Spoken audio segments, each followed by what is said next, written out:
Bienvenido, bienvenida. Este es otro video de Perdidos en Matemática. En el video de hoy vamos a estar resolviendo el ejercicio 13 de la práctica 1 análisis 2. ¿Qué nos pide? Estudiar la continuidad de los siguientes campos escalares en el origen. En caso de ser discontinuo, clasificarlo. Entonces, para poder resolver este ejercicio tenemos que tener bien en claro cuándo una función es continua en un punto y cuándo no. Y en caso de no ser continua, ¿cómo clasificaríamos la discontinuidad? Pero para eso me parece una muy buena idea refrescar un poco los conceptos que habíamos estudiado para análisis 1, dado que si esos conceptos están súper claros y súper arraigados, se nos va a hacer mucho más sencillo. Veamos. Supongamos que yo tengo mi función que va a ser de una única variable, que era lo que habíamos estudiado en análisis 1. Y lo que queremos ver es si esa función es continua en x igual a. Tenían que suceder tres cosas para que sea continua. Lo primero que debería suceder era que a perteneciera al dominio, en otras palabras, decir que se puede reemplazar a la x por a y me va a dar un valor. Es decir, que exista la imagen correspondiente a x igual a, que exista f de a. Lo segundo que me pedían era que exista el límite.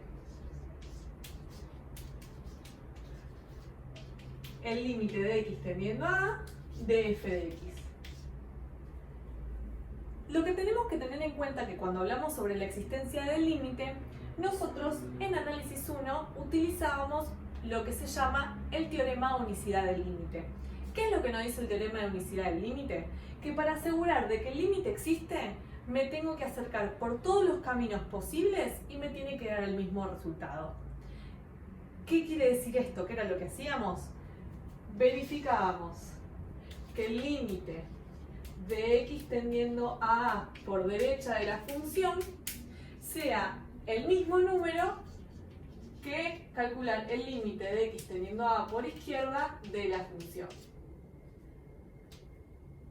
¿Por qué yo hice alusión a que tiene que ser todos los posibles caminos? Recordemos que nosotros estamos trabajando en el plano, ¿sí? Y yo voy a tener a x y voy a tener a mi valor a. Y recordemos que cuando nosotros queremos hablar de la variable x se va a estar moviendo únicamente horizontalmente, es decir, para la izquierda o para la derecha. No tiene otra posibilidad de movimiento, porque en este caso el eje x estaría representando una única dimensión y se hace las dos dimensiones cuando le veamos el eje y, que es lo que nos da el plano. Entonces, dicho esto, lo vamos a marcar con colorito, solamente me puedo acercar a por izquierda o por derecha. No tengo otra posibilidad. Entonces, considerando que son los únicos dos caminos, me basta con decir que si el límite de x teniendo a por derecha es igual al límite de x teniendo a por izquierda, por el teorema de unicidad del límite, el límite existe y sería el número que me dé. Ahora, ¿cuándo nos daba distinto? Recordemos que, por ejemplo, cuando teníamos una función que estaba partida en ramas, y por izquierda me daba, por ejemplo, 3, y por derecha me daba 5, y se me producía lo que llamaríamos un salto, entonces en ese caso decíamos que el límite no existía. ¿Bien? Y ya sabiendo que existe el punto, ya sabiendo que existe el límite, la tercera condición que nos pedía era que estas dos cositas de acá sean iguales. Es decir, que el límite de x tendiendo a de f de x sea igual a f de a. Esto es lo que nosotros habíamos estudiado en análisis 1, que obviamente si estamos cursando análisis 2 es porque esto lo hemos aprobado y en teoría lo habíamos entendido a la perfección. Ahora, ¿por qué digo yo que es la mejor manera de empezar para ver una función continua en varias variables? Porque en definitiva nos van a estar pidiendo las mismas cosas. Veamos cómo quedaría. Acá ya lo tenemos, ya hice toda la modificación. En este caso vamos a estar trabajando de una función que depende de dos variables. Es decir, que tenemos f que va a depender de xy y queremos estudiar la continuidad de la misma en xy igual a b. ¿Qué es lo primero que vamos a hacer? Lo mismo que hacíamos para cuando teníamos una única variable. Primero, verificar que exista la imagen correspondiente al punto. Es decir, que yo pueda reemplazar por a b mi función. ¿Sí? Eso es muy intuitivo. No nos va a costar demasiado. Porque lo vamos a estar haciendo con conocimientos que hemos adquirido al principio de la secundaria. Si me da que tengo que dividir por 0, ahí lo descarto. Si me da la raíz cuadrada de un número negativo, ahí lo descarto. Eso lo vamos a poder hacer súper rápido. ¿Qué era lo segundo que me pedía? Tenemos que verificar que exista el límite cuando xy tende ahora a b de esta función. Y ahí vamos a detenernos un poquito en lo que había mencionado antes del teorema de unicidad del límite. ¿Qué era lo que decía el teorema de unicidad del límite? Que el límite existe siempre, sí y solo si, al acercarme por todos los caminos posibles, me da ese valor, ¿sí? Entonces, nosotros habíamos visto que si estábamos hablando en una función que era del plano, como la variable independiente era x y era unidimensional, solamente me iba a poder mover izquierda o derecha. Pero ¿qué va a pasar ahora que estamos trabajando, que estamos trabajando en el espacio? Que tenemos f de x y me va a tirar un z. Vamos a ver un poco la representación gráfica. Yo tengo acá mi eje y y mi eje x. Si alguno sabe de perspectiva, esto le va a resultar bastante interesante, pero si no sabes de perspectiva, te invito a que muevas un poco la cabeza así y te vas a dar cuenta que sería lo mismo pero así. Y vamos a imaginarnos que esto está como, si lo queremos llevar a una habitación porque nos cuesta visualizarlo, sería la intersección entre el piso y una pared, y el piso y la pared contigua. ¿Bien? Y la intersección de las dos paredes me daría el eje Z. Uso mucho eso con mis alumnos y les ayuda un montón a entender. Entonces, nosotros Lo que vamos a estar haciendo ahora, vamos a estar trabajando que queremos partir de un punto que está con las coordenadas x, y ese se va a proyectar a la función, que la función puede estar en cualquier lado, ¿sí? Entonces, yo en principio lo que voy a marcar el punto AB0. Como que más o menos ¿vieron como cuando yo marqué en el eje X, que marqué el punto A? Como para que más o menos nos demos idea de dónde está. Entonces, supongamos que yo digo que A está acá y B está acá. Tengo que hacer el paralelogramo. Y estaríamos hablando que acá estaría el punto AB, ¿no? En el plano. Que si lo pienso que tengo las tres coordenadas sería AB0. ¿Bien? Entonces, la pregunta sería, ¿cómo yo me puedo acercar? Nosotros sabemos que los movimientos en X son así y los movimientos en Y son así. Pero a pesar de que parecería sencillo eso, recordemos todas las gráficas que logramos hacer en análisis 1, considerando que solamente se mueven de estas dos maneras. ¿Qué quiero decir con esto? Que yo me puedo acercar a este punto por todas las gráficas que vi. Por ejemplo, me puedo acercar por una recta. Por ejemplo, me puedo acercar por una parábola. Otro ejemplo, me puedo acercar por una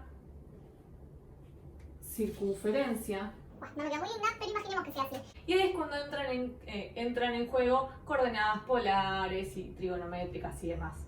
Recordemos que eso excede el programa de análisis 1 de económicas, de análisis 2 de económicas, perdón, ¿sí? Por eso no lo vamos a profundizar, pero simplemente lo menciono por si hay más que está viendo este video, que lo vea en mayor profundidad, sepa que son distintos caminos. Y entonces, ¿qué es lo que deberíamos hacer nosotros? Es, por todos los posibles caminos que nos estemos acercando, siempre me tendría que dar el mismo límite.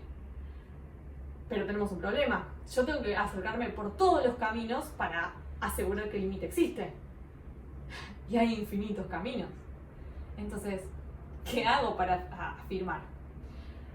A ver, si yo me acerco por límites laterales y me da 2, digo, bueno, puede ser que se trate de 2, pero me toca acercar por recta, me tiene que también dar 2.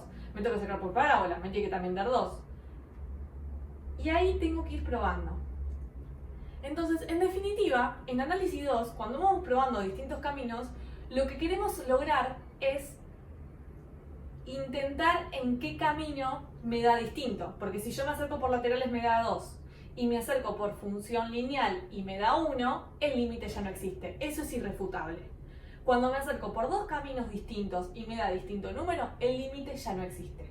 Ahora, si me voy acercando por distintos caminos y siempre me da el mismo número, podría decirse que si el límite existiera, sería ese número, pero para poder asegurar que el límite existe, me tengo que acercar por todos los caminos posibles, que son infinitos, entonces no me alcanzaría la vida para esto.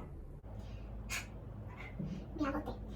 La pregunta sería, buenísimo, todo lindo lo que me estás explicando, pero ¿cuándo digo que el límite existe? Bueno, ahí vamos a trabajar un poco con el concepto de límite, ¿sí? Lo que tenemos que tener en consideración es este va a ser un regalo que te voy a hacer a vos que estás viendo este video, quizás te sirva, quizás no, pero fue lo que a mí me ayudó para entender un poco mejor. Que va a ser un paso a paso. Es medio recetita, sí, pero bueno, a mí me funciona. Veámosla.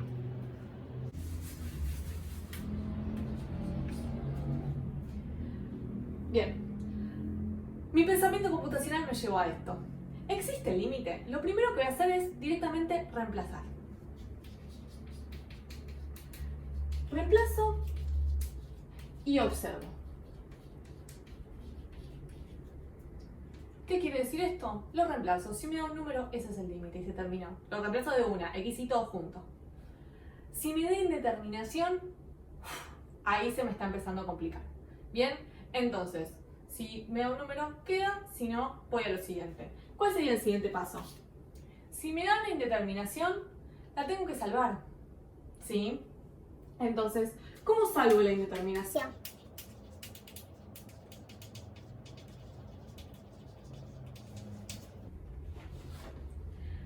Como habíamos visto en análisis 1, utilizando los mismos recursos que habíamos visto, ¿sí? Multiplicar por el conjugado, si se aplica, ¿no? Intentar factorizar, si es que se puede, ver en definitiva cuál es el formato. Este paso tiene que salir rápido. No pierdan mucho tiempo, ¿sí? Lo veo, me fijo, si encuentro algún camino, lo hago, si no encuentro algún camino, voy al que sigue. ¿Cuál sería mi tercer paso? Ahí empiezo a probar distintos caminos. Entonces, el primer camino que vamos a intentar utilizar es el camino más fácil, que es el de laterales, ¿sí?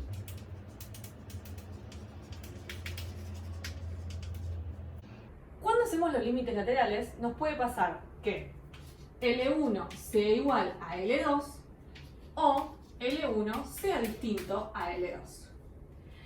Si el lateral 1 es distinto al lateral 2, terminamos ahí.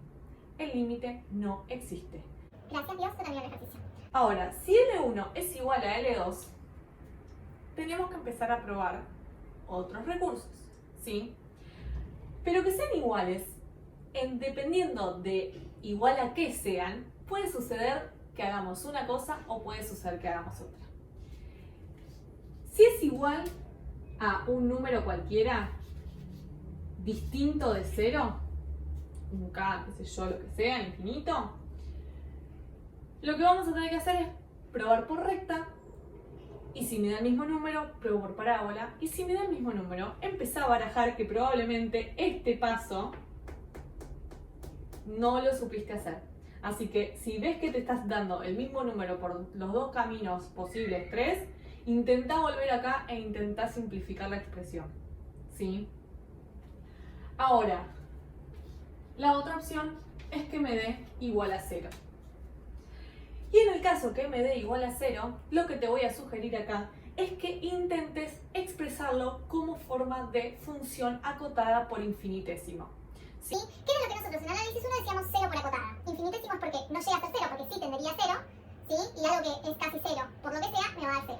Entonces, si logramos expresar la expresión que tenemos como infinitésimo por acotada, el límite sería 0 y ahí no se discute, ¿sí? Porque lo estoy haciendo mediante una expresión, entonces no necesitaría demostrarlo por todos los caminos. ¿Bien?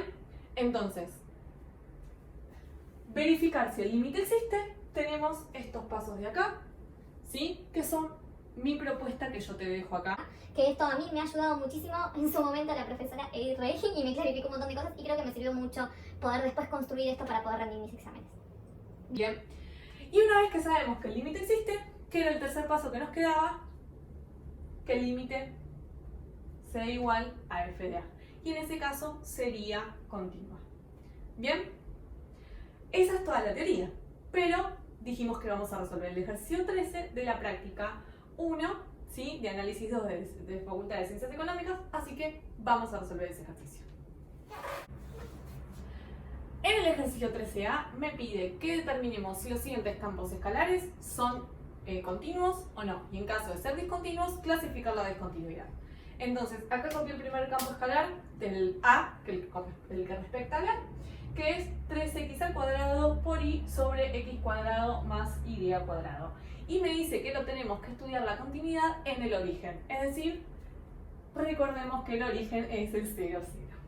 Bien, entonces, los tres pasos que necesitábamos. Paso número 1. Perdón. Paso número 1. Teníamos que verificar si existía el 0, 0, f de 0, 0. Entonces, para que exista f de 0, 0, yo lo tengo que poder reemplazar. Y me tiene que dar un número. Cuando lo reemplazo, automáticamente me doy cuenta que me queda 0 dividido 0. Dividir por 0 no es una opción, recordemos que el denominador siempre tiene que ser distinto de 0, entonces en ese caso no existe.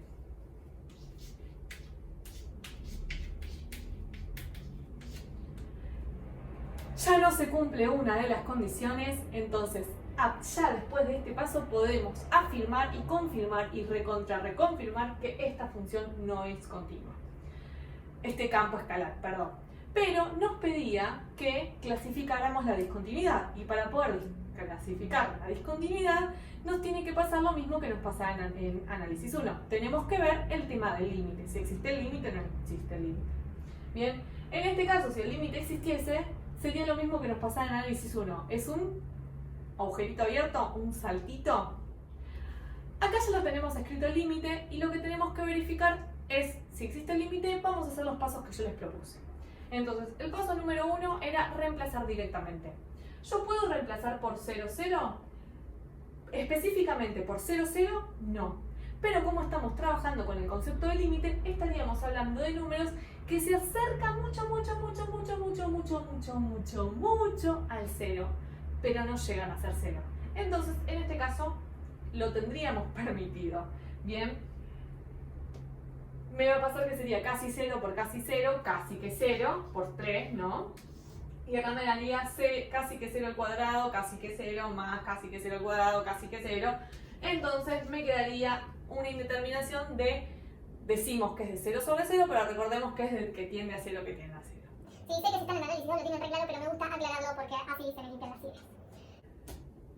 Indeterminación. No sabemos todavía cuál es el límite. Paso número 2. Veamos si podemos hacer algo con esta expresión para simplificarla y poder efectivamente reemplazar y salvar la indeterminación como hacíamos en análisis 1. En este caso la mejor propuesta va a ser intentar factorizar.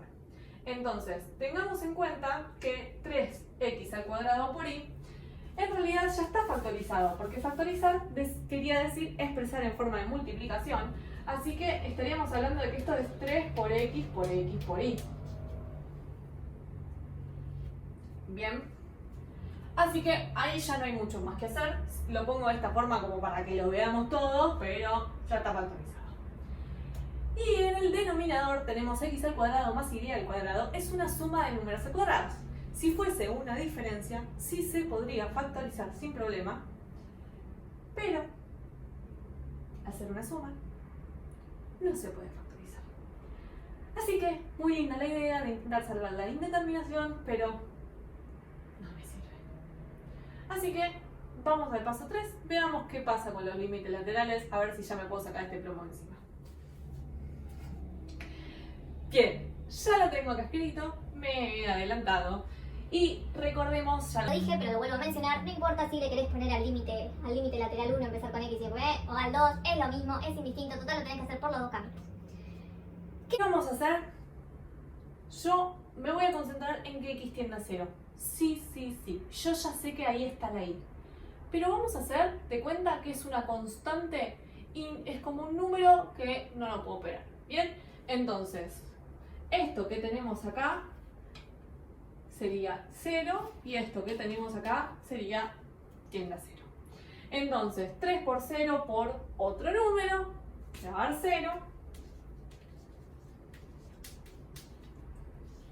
Y 0 más y al cuadrado, y al cuadrado. Ahora, 0 dividido lo que sea, en definitiva, me está pidiendo que haga el límite de y tendiendo a 0 de 0. Bien, y una vez que tenemos esto, ahora hago el límite de y tendiendo a 0. Que el límite de y tendiendo a 0 de 0 es 0. Bien, vamos a hacer exactamente lo mismo que hicimos acá, pero con este. Lo voy a hacer mucho más reducido porque es justamente la misma función y se comporta de la misma manera. Me va a terminar quedando que es el límite de x tendiendo a 0 de 0, que me va a dar 0. Entonces veo que el límite 1, el lateral 1 y el lateral 2 me dieron 0. ¿Cuál era la propuesta para cuando me daban 0? Vamos a intentar expresar esta función de acá, este campo escalar, esta expresión, como una función acotada por un infinitésimo. Voy a enviar pizarrón y voy a seguir explicando. Bien, intentar expresar una función como infinitésimo por acotada, yo creo que es una de las cosas que más me costó procesar cuando estudié para ser profesora hace bastantes años atrás. Sí, sé que parezco muy chica, pero no, estoy arriba de los 30. ¿Por qué se me complicaba tanto? ¿Sí? Una de las cosas que me pasaba era primero me concentraba en encontrar los ceros por y después en ver si lo demás era acotado. Y el secreto no está ahí, el secreto está en hacerlo al revés. Empecemos intentando lo que está acotado y lo que nos sobra, veamos si es cero. Y lo segundo que tenemos que tener en cuenta es que cuando intentemos encontrar una función acotada, tenemos que partir de lo que en matemática denominamos verdades absolutas. ¿Sí? Entonces, ¿qué es una verdad absoluta en matemática? Es algo que ocurre siempre, siempre y sin discusión. Por ejemplo, que 2 es más grande que 1. Siempre va a pasar eso. Otra opción sería, por ejemplo, que el siguiente de un número es más grande que un número. ¿Sí? O sea, que era lo mismo que dije 2 del 1. X va a ser menor que X más 1. Y eso va a ser así siempre. Entonces, vamos a intentar encontrar en mi expresión qué hay aquellas cosas que nosotras podemos afirmar que se cumplen siempre. Por ejemplo, si yo quiero hablar de y yo ahí lo puedo reemplazar por cualquier número, ¿va a tener alguna particularidad que se cumpla siempre? Y no, porque lo puedo reemplazar por cualquier número. Hasta ahí estamos de acuerdo. Ahora, veamos otra cosa. Por ejemplo, ¿qué pasa con x al cuadrado? ¿Qué podría afirmar de x al cuadrado? ¿Me va a dar cualquier número siempre? ¿Elevar un número al cuadrado me da siempre cualquier cosa? No. Elevar un número al cuadrado me va a dar o 0 o positivo. ¿Por qué? Por la regla de los signos que vimos en secundario. Más por más, menos por menos, menos. Entonces yo estaría pudiendo afirmar que x al cuadrado va a ser mayor o igual que 0. Eso es así siempre. Entonces, de esa forma empezamos a acotar las funciones. Recordemos que ustedes ya estudiaron que está la cota inferior, la cota superior y demás. Tenemos que encontrar una cota inferior y una cota superior para decir que está totalmente acotado. Bien, otra cosa que podríamos afirmar, por ejemplo, es que x siempre va a ser menor que x más 1, que era lo que yo les mencionaba previamente, que era el número va a ser menor que su siguiente. Eso pasa siempre. Pero ¿qué pasa si yo hablo de un número cuadrado? Un número cuadrado cualquiera siempre va a ser menor que su siguiente. Por ejemplo, el número cuadrado sería 25 y 26 es más grande que 25. Eso va a pasar así siempre. Ahora, ¿tengo que necesariamente sumarle 1? No, le puedo sumar cualquier número positivo. No le puedo sumar números negativos porque puede ser que los números negativos, si lo prestamos en la recta numérica, me hacen ir para atrás y puede ser que vaya a un número más chico. Puede ser, no, probablemente, lo seguro es. Entonces, nosotros vamos a estar hablando de que cada vez que le sumemos un número positivo, cualquiera sea ese número, me va a dar un número más grande. Entonces, le puedo sumar 1, le puedo sumar 2, le puedo sumar 25, o le puedo sumar otro número positivo que sería expresarlo como un número al cuadrado. Por ejemplo, y al cuadrado. Fíjense que acá tenemos esta parte de acá. Y acá tenemos esta parte de acá. Entonces, lo vamos a acomodar en una única inecuación de 3 miembros.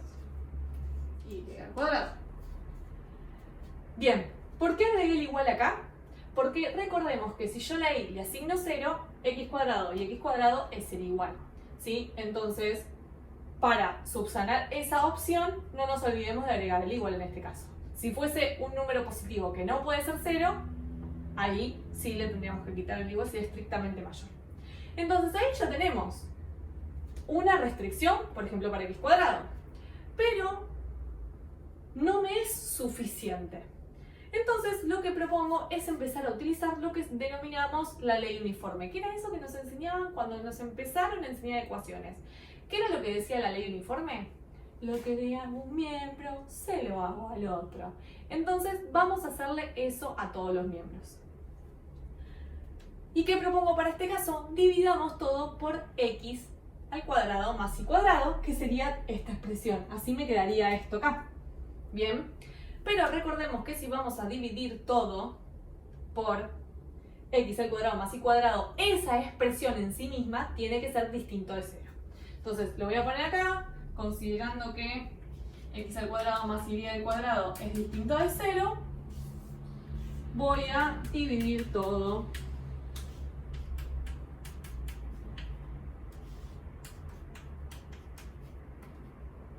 bien. Y ahora, una vez que tengo esto, vamos a hacerlo. 0 dividido un número cualquiera, me quedaría 0. X al cuadrado sobre x al cuadrado más y al cuadrado lo dejo como está.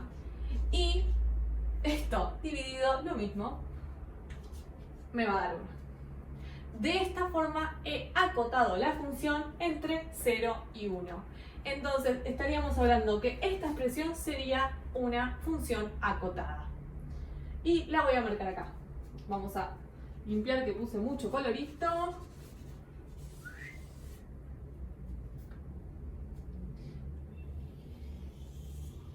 Tiki tiki tiki. X al cuadrado sobre y al cuadrado, estaríamos hablando de una función acotada. Entonces, considerando esto, lo que vamos a hacer es 3 por y por mi función acotada. Y lo único que nos quedaría chequear es para ver si puedo decir que el límite 0 es que 3 por y, cuando haga de y teniendo al valor que sea, me dé infinitesimal, es que sería que tienda a 0. Entonces, vamos a volver a expresar este límite de esa forma. Me va a quedar el límite de xy tendiendo a 0, 0 de 3 por y x al cuadrado sobre x cuadrado más y al cuadrado. Entonces, esto acabamos de decir que se trata de una función acotada. Y esto, 0 por 3, tendería a 0. Entonces podemos afirmar definitivamente que el límite es 0. Y siendo que el límite es 0, existe el límite. Entonces, como el límite existe, pero el punto no, estamos frente a una discontinuidad evitable. Hasta acá fue la resolución del ejercicio 13A, pero no nos olvidemos que el ejercicio 13 tenía muchas más letras para resolver. Entonces te invito a que vayas al principio del video, si no es que tenés la guía de análisis 2 de la Facultad de Ciencias Económicas de la UBA, y sigas resolviendo los ejercicios por tu cuenta y practiques. Cualquier cosa, si tenés dudas, lo podés dejar en los comentarios. De más está decir que si te sirvió y crees que estos videos están buenos y que tengo que seguir haciendo más, suscríbete a mi canal y dale like, así yo me doy la idea por dónde tengo que ir. Y si querés que resolvamos algún ejercicio en particular, déjalo en los comentarios que lo podemos hacer. No te olvides de compartirlo a aquel compañero que esté un poco perdido y nos encontramos en el próximo video. Hasta la próxima.